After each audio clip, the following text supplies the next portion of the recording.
Salut les phénomènes, j'espère que vous allez bien. Nouvelle vidéo actualité FC Barcelone. On sort tout juste du live. Un énorme merci à ceux qui étaient présents avec nous en live pour parler un peu de l'avant-match de Sociedad ou encore de la conférence de presse de Xavi. Et maintenant, place à la vidéo. Pour ceux qui sont au boulot ou autres qui n'ont pas pu assister au live, on va se faire une actualité mercato. On va voir un peu ce que Alemany aurait promis à Xavi. Installez-vous bien. Lâchez le petit abonnement si ce n'est pas fait, ça ferait extrêmement plaisir, c'est gratuit et ça soutient. Le petit like et on est parti directement avec la première information de la journée, c'est tout simplement sur Braithwaite et elle fait plaisir. Mallorca négocie avec son ex-président Alemany, comme vous savez, Alemany était du côté de Mallorca, pardon. Concernant Braithwaite, Mallorca ne pourra pas payer tout son salaire et essaie de convaincre le joueur. On sait que Braithwaite, dans un autre communiqué que je n'ai pas pris là pour vous le présenter, mais dans un autre communiqué, Braithwaite a demandé au Barça, en cas de départ de Depay et de Aubameyang, est-ce qu'il pourrait rester? Et le Barça lui a dit non. Voilà. Voilà, au moins c'est clair, les gars, ils lui ont dit non. Et Depay qui part, qui reste, Aubameyang qui part, qui reste. Même si tout le Barça partait, tu restes pas avec nous. Le Barça ne veut vraiment pas de Braithwaite. Et voilà, c'est triste pour lui, mais s'il arrive à aller à Mallorca, ce serait pas mal, ça lui ferait un nouveau challenge. Et nous, ça nous ferait un joueur en moins pour pouvoir inscrire d'autres joueurs. Après, il faudra s'arranger niveau salaire, car apparemment Mallorca n'est pas prêt à payer tout son salaire, mais peut-être ils vont faire 50-50.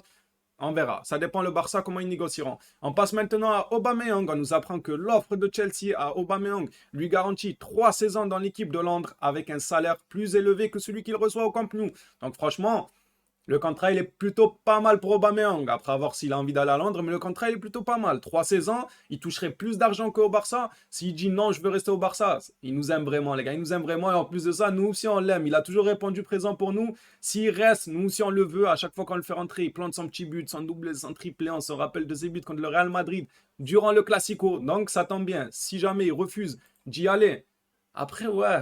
S'il refuse d'y aller, en fait, on sera content parce que nous, on veut qu'il reste, les supporters du Barça.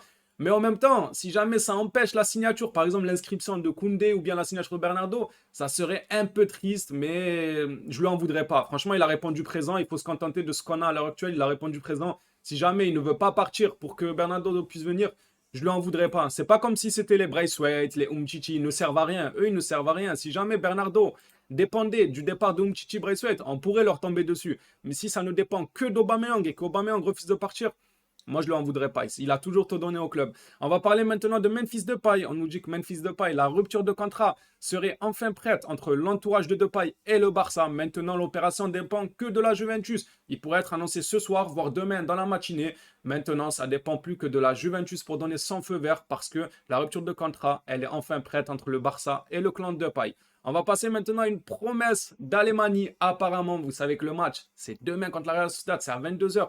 C'est un peu plus de 24 heures là à l'heure actuelle où je tourne la vidéo. Alemany aurait tout simplement promis à Xavi qu'ils feront tout leur possible pour que Koundé puisse être là, ils n'ont pas mis le là, puisse être là contre la Real Sociedad. Donc voilà, Alemany, apparemment, il a donné une promesse à Xavi comme quoi il ferait tout son maximum pour que Koundé puisse jouer. Après, libre à vous de penser, est-ce qu'il va y réussir ou pas? Moi, je pense que oui. Je pense que demain matin, ça va se bouger jusqu'à l'après-midi, vu que le match il est à 22 h. Je pense que demain dans la matinée et dans l'après-midi, ça va beaucoup se bouger. Peut-être que Depay sera annoncé officiellement partant et là, Koundé pourra être inscrit et il pourra jouer le soir même, gratter quelques minutes de temps de jeu du moins contre la Real Sociedad. À voir si Alemany réussira à tenir sa promesse ou pas. Après, il ne dit pas que c'est sûr à 100%, il dit qu'il fera tout son possible. Mais moi, quand Alemany dit ça, les gars, c'est du bon, c'est du bon. On va passer maintenant à Umtiti, en parlant de lui tout à l'heure d'ailleurs. L'équipe de Serie A, Lecce, a ouvert des discussions avec Barcelone pour Samuel Umtiti. Cela pourrait être une option pour les derniers jours de la fenêtre. Les négociations sont déjà en cours. Lecce veut Umtiti et les pourparlers se poursuivront. Alors, j'ai vu une vidéo à l'entraînement du Barça. Umtiti, il est passé sous le pont, les gars. Ceux qui ne savent pas le pont, c'est quand il y a une nouvelle recrue, les joueurs se mettent en face l'un contre l'autre et le joueur passe au milieu. Voilà, c'est un petit rituel qu'ils font, soit pour une nouvelle arrivée, soit pour un départ. C'est comme si on te remerciait, quoi, entre guillemets. Et Umtiti, il est passé sous le pont à l'entraînement. Peut-être que ça veut dire vraiment qu'ils savent tous, ils sont tous au courant, et lui notamment, que son départ vers Lecce, il est acté à 100%. C'est une question d'heure aussi. De toute façon, là, le mercato, il reste pas beaucoup de jours.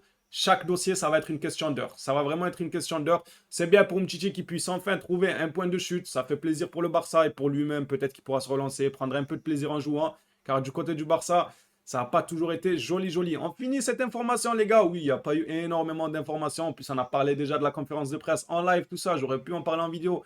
On en a parlé en live. Anthony, les gars, qui nous dit tout simplement, j'adorais regarder le FC Barcelone, le Real Madrid et le Bayern Munich quand j'étais jeune. C'était mes clubs de rêve.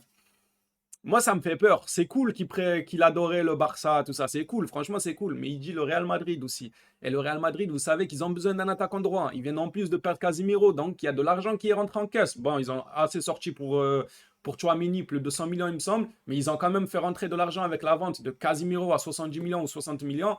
Est-ce que le Real ne va pas se positionner sur Anthony? Et franchement, ils auraient une attaque de fou. Franchement, il faut se l'avouer.